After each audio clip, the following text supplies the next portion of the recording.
No one cared who I was till I put on the mask. No one cared who I was till I put on the mask. As you may be beginning to realize, the modern world, which we are compelled to call reality, has been little more than a depraved masquerade. And now, the mask has come off, which is a terrific relief, because now I can get rid of this. Hello, and welcome once again to... Today, I want to talk to you about the terrible moment of unmasking that we all inhabit now. How did our world become so universally depraved?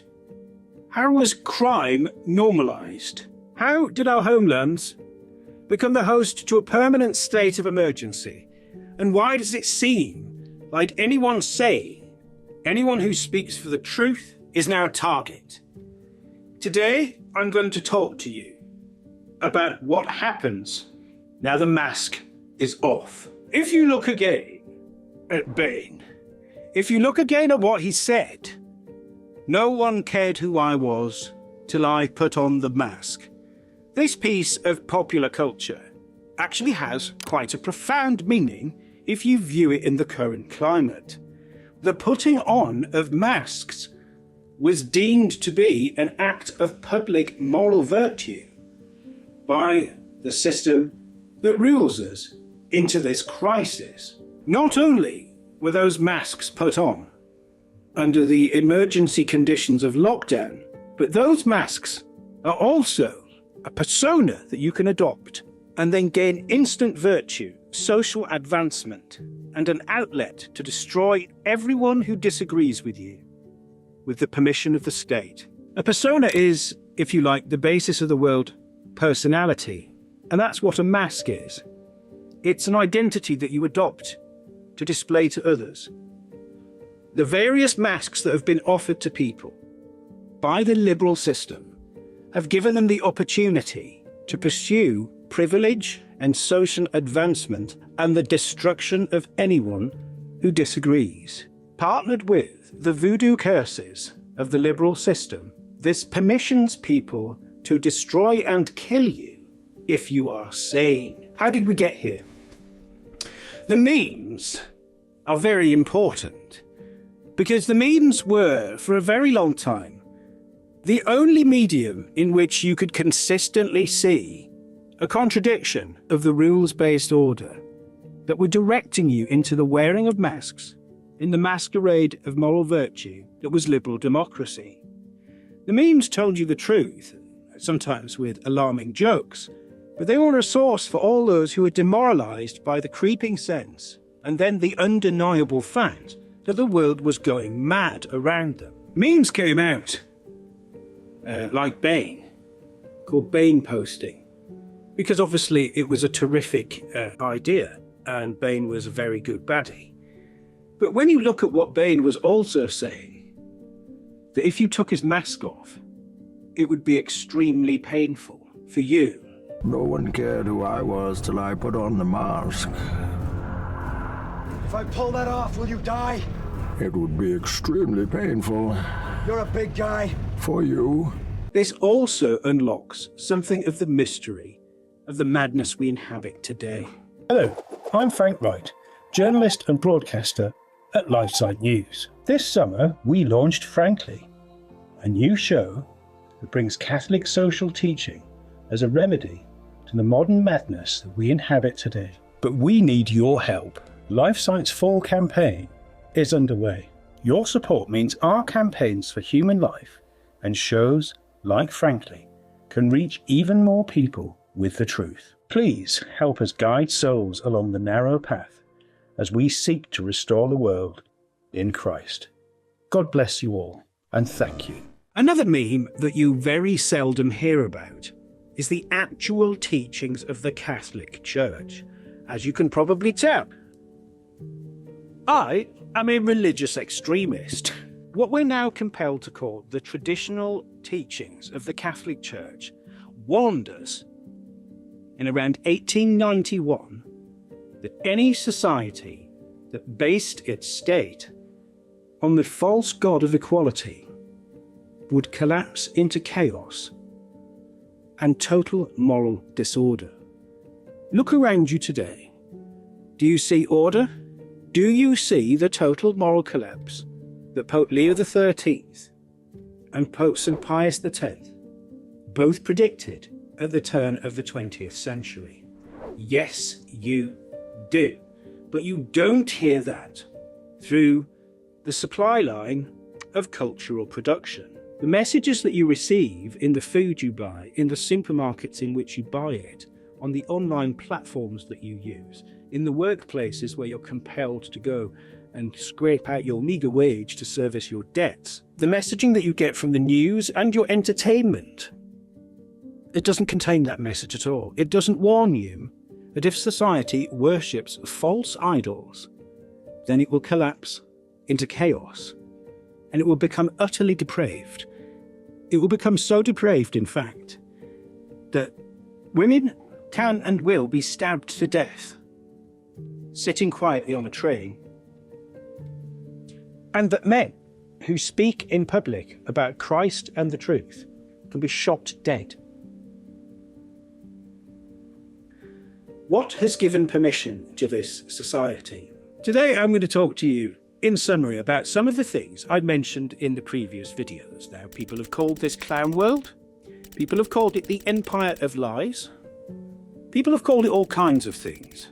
I myself have said to you that the liberal system hasn't been telling you the truth and has been intentionally replacing the customs of our Christian tribe with those of other tribes, its own and those of others, and this is the result. All those other customs are counter-Christian, and if you look at the teachings of the church, that means they're counter-reality and counter-sanity as well. There are hate words that signal permission to kill you.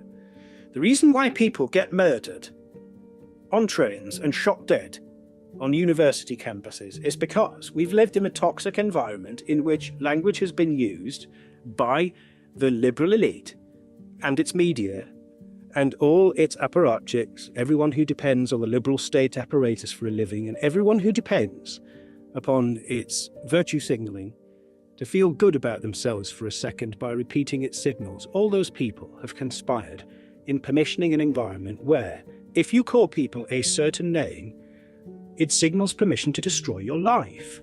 If you call people a fascist, if you call them a racist, an anti-Semite, if you call them a transphobe, a homophobe, an Islamophobe, if you call them a anti-vaxxer, if you call them a climate denier, this permissions other people who have been driven mad by the false idols of liberalism and therefore have no moral reasoning but the momentary passions into which they pour these terrible causes virally transmitted. These people see these words as a signal that it is okay to destroy your life and even kill you. And in fact, it's a good thing. They will celebrate it when they do it. This is just the case. It's very dark. But this is the mask off moment. That's what's underneath the mask. It's all presented as a wonderful liberationist idea. It talks about liberty, talks about equality. These are ideas that come from the French Revolution. They killed around 100,000 ordinary people and about 1,000 or so aristocrats as well. That created special boats at the drowning at Nantes in order to drown people more efficiently. Created the guillotine, so it was a more efficient means of execution. It applied technique to political murder. And it particularly hated Christianity. That's because revolutionary systems despise the explanatory power of the church and of Christ. And that's why they all seek to defraud you with false promises of a paradise on earth. And that's why they offer you a variety of masks to wear. So if you wear them in the cause of one thing or another, you're an anti-racist or an anti-Semite. If you are a trans ally, if you believe that paying more taxes is going to change the weather for the better, you are given these causes so your empty life can have some intense meaning, and you're so desperate for meaning that, well, you become mad. It's completely out of order. You are out of order. It is a disordered belief because you've infused these causes with the sort of moral passion that should really be directed to God. When you delete that, people still need to put it somewhere, and they put it into these insane causes. This is why, collectively, I say that the liberal system is basically mad pride. It's mad pride. The madder the cause, the more proud they are of it. And if you point out that it's mad, even if you have some reservations about becoming a loony for clout on Twitter or on Blue Sky, if you have some reservations about going insane in order to gain approval from other people who are insane on the internet, if you have any reservations about this, they'll persecute you. Liberal values, taken collectively, are a movement of mad pride, a mass movement. These values are glamorously presented, invitations into Satan's bargain of self-destruction. Everyone who falls for this is mad, and has been driven mad by a combination of consumer nihilism in which the value of life is reduced to price. Everything's a transaction, and there's ultimately no moral norms or framework left in the world. So all there are these crazes virally transmitted, which whip you up into a frenzy, and it makes you believe that if you don't kill them first, they're going to kill you. That's because people have been told that sane, normal, that is to say, Christian values, are evil. I explained what moral inversion is before, but I should state it plainly, that you can see the 20th century as the history of moral inversion. It begins with the remnant, a very strong remnant, of a near universal acknowledgement of normal Christian values, the family behaviour. But these norms were intentionally destroyed, and what they've resulted in is a moral vacuum.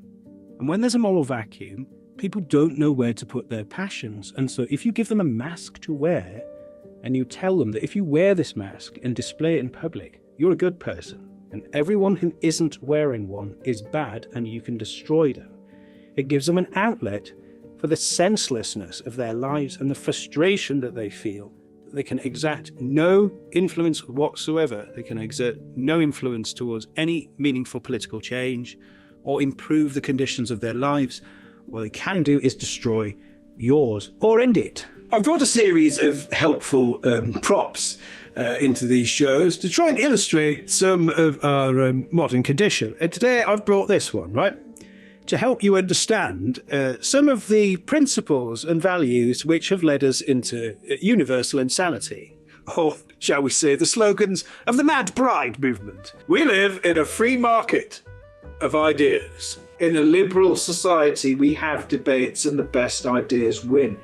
That gives you a marketplace of ideas to choose from, and the most popular products win. As our differently saned friends like to say, let's unpack that, right? We live in a free marketplace of ideas. Well, it's certainly a marketplace, right? Think about going into the supermarket. 90% of it's junk. Most of it's not even food. In fact, it's toxic rubbish that poisons you. Then you develop some kind of chronic condition and you have to go and get some pills and therapy, which is extremely profitable for people that aren't you. The same kind of junk food dependency model, it basically governs the supermarket of ideas as well. It's junk food for thought to fill you up that basically makes you sick and dependent and addicted. Most of the stuff you consume is messages from the sponsors. It's advertised product. Doesn't explain the world. Doesn't give you any power to change your own life. Doesn't inspire you to do anything good. Simply gets you angry about something and then directs that anger insanely at some permissioned group to destroy. Given that we live in not a debate or a free society in any sense of the word, it's the most heavily propagandized system in history. Everything in your mass culture is a form of propaganda, and when you see that, you cannot unsee it, as they say. Consider, for example, the slippery slope. Insert meme here. The slippery slope is a lie. The slippery slope's just a delusion. extremists talk about slippery slope. There's no such thing. There's no such thing as a slippery slope. By the way, this nose might be ruining the autofocus. Well, the nose obeys no rules. As we all know, the nose knows no restraint. It will not obey. This is why I said the memes had great explanatory and predictive power, okay? The official cultural production line never offered you products like this, but this was true, and it is true. And now look at it. Look where it ends. It goes down towards homosexual men buying babies through surrogacy, which is one of the greatest moral evils of our time, and yet the United States is the freest market of all in which to buy babies, and the best place to go if you are a single homosexual man, a transgender person of gender flux identity, or a homosexual couple, or indeed a convicted child sex offender. The US is your go-to destination to buy babies. That's called surrogacy. And it's been advanced in terms of human rights, yeah? Now we go further down the slope, and as you can see at the bottom, there's a bunch of trans-sane individuals saying the demons are telling us to kill. This shouldn't come as a surprise to anyone who knows anything about hormone disruption. Antidepressants are hormone disruption. So-called gender hormones are hormone disruptors, and so is the pill, the contraceptive pill. It's really an abortifacient that works by disrupting women's hormones. Basically, they all drive you out of your mind. Yes, they do. Antidepressants don't cure depression. They make you addicted to pills that change your personality for the worse and give you suicidal ideation. Other forms of hormone disruptors change your taste, your mood, your preferences. They change who you are, and women are beginning to discover this too. Which brings us to the question of liberation. We must advance human rights to give people more liberty. Women must be liberated from womanhood. This is good. Some of the wonderful memes that have come out of SpongeBob SquarePants, such as this one, illustrate this point perfectly. What inspired you to change your corporation's logo to a rainbow flag? Satan. That's where all these rights lead you, away from God and into Satan, into sin, into self-destruction. Sin is wrong, not because God thinks fun is not lol, but because sin will destroy you, and God does not want you to destroy yourself. I would remind everyone watching this is not a joke. Your life is an experiment in choice, which you only get to do once, and at the end of it, you will be judged for how you have lived it, and if you have done wrong, well, then you risk eternal damnation in hell. Your soul is at risk by virtue of what you do. The social revolutionaries with limitless progress have told you that rights liberate humanity. From what, we might ask? They never explain. What that's liberating you from is norms and the meaning of life. Women have been liberated from womanhood, from motherhood, from stable sexual partnering in families. They've been told that they're prisons, and now they're encouraged to take hormone disruptors that literally drive them out of their minds in order that they don't bear children. And if they accidentally do, they've been told it's the pinnacle of their rights to kill them. Killing your own children has been normalized as a human right. Killing the defenseless, those who have no voice, who can just be disposed of in a bin, that's okay because you advance rights-based arguments for them, and rights-based arguments, liberal rights, are towards your liberation from any moral foundation whatsoever, of course. Progress has to always progress. It progresses from women's rights to the right to kill your children, to the right to have a gay marriage and be an openly practicing homosexualist, to have that taught to children in schools, to homosexualists then buying babies so they can enjoy them with other homosexualists, then to, of course, take gender hormones to sterilize yourself and mutilate your genitals, as the meme says, when people say you are deluded, so you chop your genitals off to prove them wrong. Well, that's funny, but it's also tragic, and it brings me to a final point here. The people who've been caught up in mad pride, the people who are proud to be insane and see it as the pinnacle of virtue, these people are victims. Right? Victims are dangerous. They lash out. They get vengeful, they get angry, and they'll lash out at you because you're sane and not a victim and for no other reason. They might lash out at you because you're white. That was clearly the case with Irina Zaryutska. She was killed because she was a defenseless white woman, and she was told that to look out for herself in the company that she found herself in was racist. This is a means of disarming you. The security guard at the Manchester Arena bombing, for example, in Britain, saw that the man who carried out the attack, that detonated a bomb and killed women and children and concert goers. The security guard saw that this man was suspicious but refused to investigate him because he feared being called a racist. The voodoo curse prevented a security guard from stopping a suspicious man that could have saved the lives of dozens of people. It goes on and on and on. The rape of Britain was permissioned by the fear of the charge of racism. For over 20 years, the police and the government have known that there's an organised network of Pakistani rape gangs that consistently rape white children. But they don't want to be called racist or give any fuel to the so-called far right, they said, so they commissioned it instead. And some of the police officers raped the children as well when the children went to the police to ask the police to stop the rape gangs raping them. They got raped. This is just the beginning of the depths of depravity and deception that happens when your sense of reality is replaced by a masquerade of madness. This is madness. The rights that are applied in these situations are destructive. They permission crime, violent crime and murder and rape. It's extremely dark. Remember, if you will, when you consider correctly that Charlie Kirk is you and that Irina is your wife, your sister, your daughter. These people are you and they are targets like you. You may be talking to people about things, you may not. You may just be sat on a train, but you are a target. Remember that the people targeting you are insane because they are victims of a system that has mobilized their emotions into the mass movement of mad pride. And they now persecute the sane.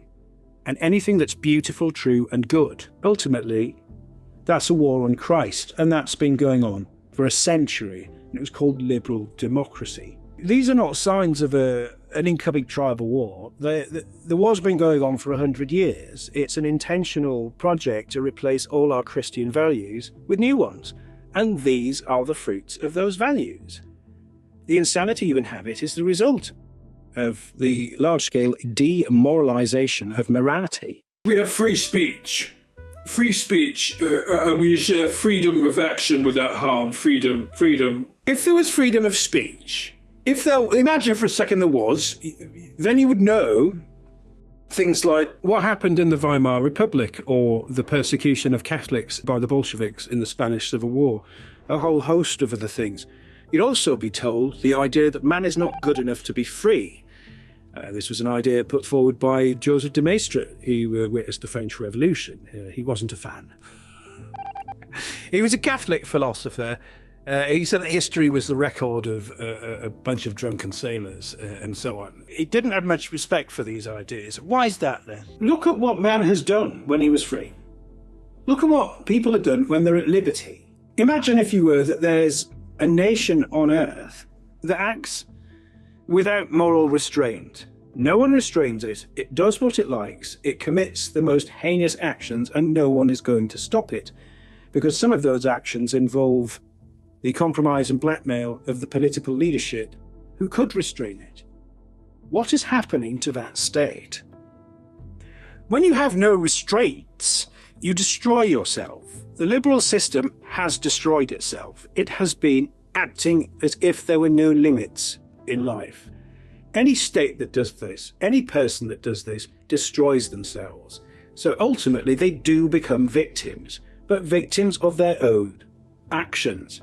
Try and remember, instead of surrendering to vengeance and hate, try and remember that the people who hate you do so because they've been victimized by an evil system. They have. They get angry at you because they cannot accept the awful truth of how they have been misled and their lives wasted on lies. This is what Bain meant when he said it would be extremely painful for you to take off the mask. When you try and argue with people like this, which you should not and never do, in my view, when you try and argue with people like this, that's what you're trying to do. You're trying to rip a mask off their face that they have come to mistake for their identity. You're trying to rob them of who they are. You're trying to rob them of the public image into which they've poured all their passions and their meaning and the purpose of their lives. It is a mask. It is a mask in an insane parade of distorted values. It is a jamboree of depravity, yes, but it is their mask and it's who they think they are. And if you tell them that it's poisonous and toxic and it's ruining their lives, and in fact it doesn't correspond to reality and it's made them a victim, then they'll hate you for it even more than they did before you opened your mouth. The debate makes things better. The best ideas win the debate. If you win the debate, you win. There isn't a debate. Right, there isn't. There's no endless arbitrary choice of options that can be selected on the superiority of your argument or your ability to mobilize rhetorical technique. If you do know how to debate well, then it's like being a lawyer. If you're a barrister and you're pleading a case, if you want to get your client off, you just have to give a better performance than the other person in a wig. It's theatre. Debates are also a form of theatre. People find watching them thrilling because they're entertaining, because if someone's better at it than someone else, it's obvious. And I'm going to continue to move until we get the total ban on the total initiative relative to what we're going to do with more Border Patrol and more asylum officers. President Trump? I really don't know what he said at the end of that sentence. I don't think he knows what he said either. Look. And they really win by making you feel like they've won. Few people actually know how to argue or care for it. It doesn't really matter. It's mobilizing people's feelings that matter. And debate doesn't change people's minds. If it were the truth that debate produced the best ideas, and we've had a debating society going on for 100 years, then why do we live in hell on earth? It's just not the case. Things aren't debatable, right? Most of them aren't. You can argue about whether something's real or not, whether you like it or not. But whether things are morally good or not is not up for debate. It's just good and evil. You can pick a side, that's about it. So no, the value of debate is very limited, and the number of people who are actually interested in ideas and are willing to change their minds if they come across better ones, the number of people who are willing to do that is very small in my experience. It's pointless. All you ever do if you win the argument is you create a lifelong enemy who will then wait to enact some vengeance on you for the crime of having been right when they were wrong. Most of the important questions are either true or false, are good or evil, and you can find them in the Catholic teachings before the modernist social revolution. Like the Catholic social teachings I keep going on about. Like the synthesis of heresies of Pope St. Pius X. Yeah? You can look at that. Remember, life's not just some kind of YOLO roller coaster. It's not just an endless series of consumer options. It's not some kind of cafeteria where you're just going to pick and choose this and that's okay, right? Remember, you are what you do and what you don't do. So it's your actions, it's your thoughts, it's what you say, and it's what you do and don't do. You are the sum of what you do. That's who you are. It's not what you think you are. It's not what you would like to be or how you visualize yourself. I shudder to think how you visualize yourself, Walter. It's a shocking suggestion to people that if you are bad and do bad things, maybe you should feel bad and try and change that. Yeah, maybe you should. I don't know. Well, I do actually. I don't believe in debate. This would be a good time to mention that you can now, thanks to Walter's wizardry, which he's using obviously to curse me, you can now leave voice messages for me to reply to, which I will. I will have to listen to these. Yeah, have a look in the description. leave us a voice message, and I sincerely will reply to you to the best of my ability. One of the reasons why people don't get into the Catholic Church is because of its public image today. The Catholic Church today, most people would see it as a kind of modernist institution, which it is. In fact, Charlie Kirk himself said 8 months ago when he was asked by Michael Mills, I think, why didn't you convert? He just went on about, basically, he said Francis was a heretic. Lol.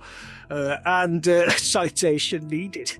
But then he went on to say the modern church under Francis promoted everything that the commies did. He called them commies. He said open borders. He said they genuflected for George Floyd.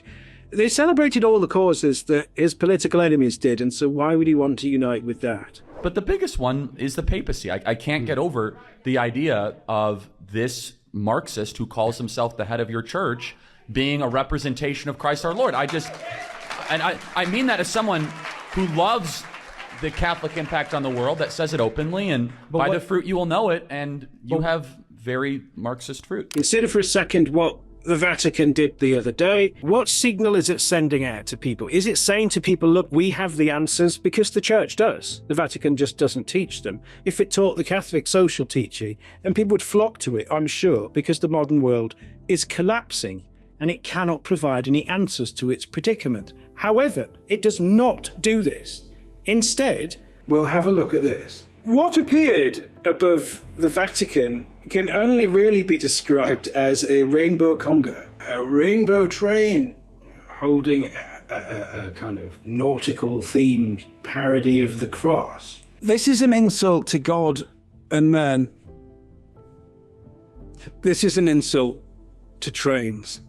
Thomas, I'm so sorry you had to see this. These messages that you get from the modern world, they even tell you that the answers aren't available where they are. There's no way out of this desperate mess. There is. The Catholic social teaching, which I write on every Monday on my Substack, is where you will find the remedy to restore our civilization. It predicted the total moral collapse of modern society through the promotion of its lies, such as equality and the rights it derived from social revolution. This defrauded us all into a mass movement of mad pride. Now the mask is off, you can see how terrible it is. It doesn't just produce, let's have a look at that again, Frankenstein's monster as a terrifying vision of I don't know, the combination of technology and the modern church. Like, we're never going to get rid of him.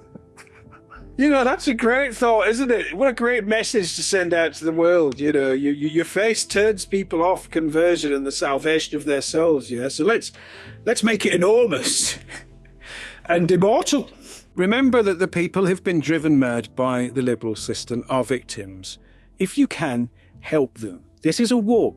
It's a war on our civilization. It's been going on for 100 years, right? And it's only at the end of wars that you see and hear genuine casualty figures, don't you? Well, they're coming out now. The casualties are going to mount up, I fear, in terms of mass mental illness, breakdowns, and regrettably, I do not think we have seen the last of criminal violence and public atrocities. Try and keep your head and remember that these are human beings who've been driven insane by an evil system. The evil has possessed them.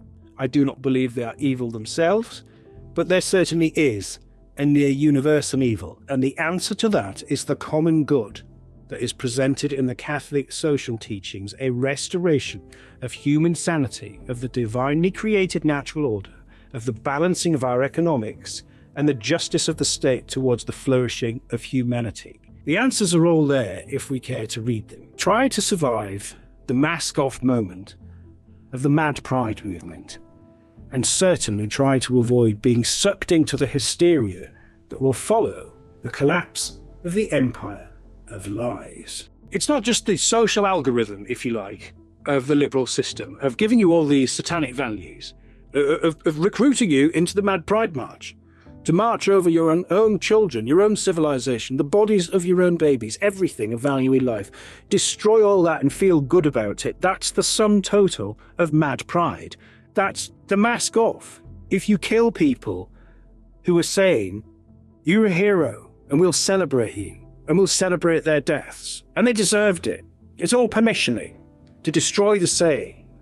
The lockdown era punished the unvaccinated and those who refused to participate in the obscene spectacle that wrecked our civil society and transferred billions upwards to elites that's never coming back. So it hollowed out our nations, and if you resisted that, people called for you to be punished, and there was a global wave of hatred of the unvaccinated that Nature magazine said eclipsed all other forms of social hatred, and they've been heavily mobilised themselves as a form of political control, to mobilise people into insane factions of mutual antagonism. So the lockdowns produced a hatred even greater than that, and then it was followed by the deification of the secular St. George Floyd. The Vatican was quick to genuflect to, by the way. The Mad Pride movement is the result of what you might call a social algorithm of all these insane movements coming together in one deranged tribe to declare war, each in their own ways, on our Christian civilization. But that's not the only problem. Kirk's murder also showed you Schrodinger's assassin. If you did go onto Twitter, and I suggest you don't, then you would see that at the same time that the assassin was described as right-wing, he was also described as left-wing by the same service, by the same supposed artificial intelligence called Grok. This indicates informational decoherence.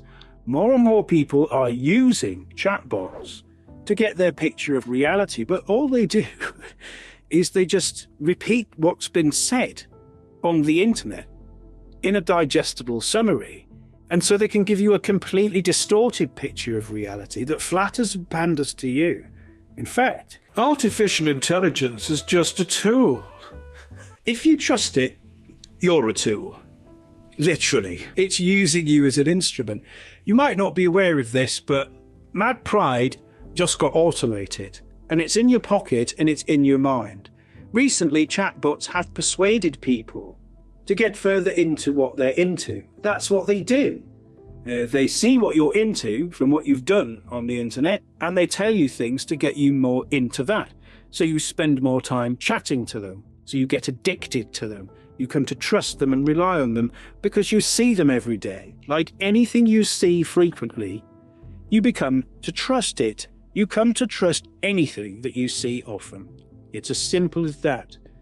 And these things, these chatbots, if you like, these artificial intelligence chatters, these digital intangible companions have persuaded people to kill their wives for imaginary reasons, paranoid thoughts, and people to commit suicide as well. It's extremely dark when you look at it. But it also tells you things that aren't real about the world. And the more that you get into asking ChatGPT and Grok and Claude and so on, the less you remember that this isn't reality at all. What this is called is informational decoherence. These things are beginning to reproduce things that were unreliable in the first place and present them as if they are. And the more you trust the output, the more people will go insane by having their sense of reality distorted by algorithms. I would strongly suggest it's a good idea to get fully reacquainted with reality. As a religious extremist, I would exhort you to go and look at the Catholic social teachings and give yourself a mind rinse of all the madness. One of the reasons why it's so compelling is when you read a statement like at the beginning of Aeterni Patris, the first one, and it says, human equality is a false god, and any society that is built upon it will collapse into chaos. It's absolutely shocking. It just tells you things that are startling, but you never hear them. So their power is immense. Their explanatory power is immense. Most of the explanations you've been offered by the marketplace of ideas are simply products sponsored by their producers for you to consume. Their explanatory power is limited for that reason. Why not choose something that isn't on the shelf of the supermarket of ideas?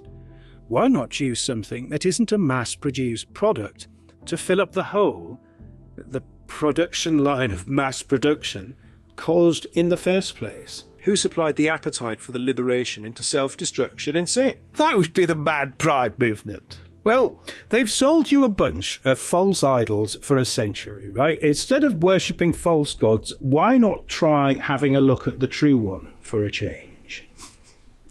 Just saying.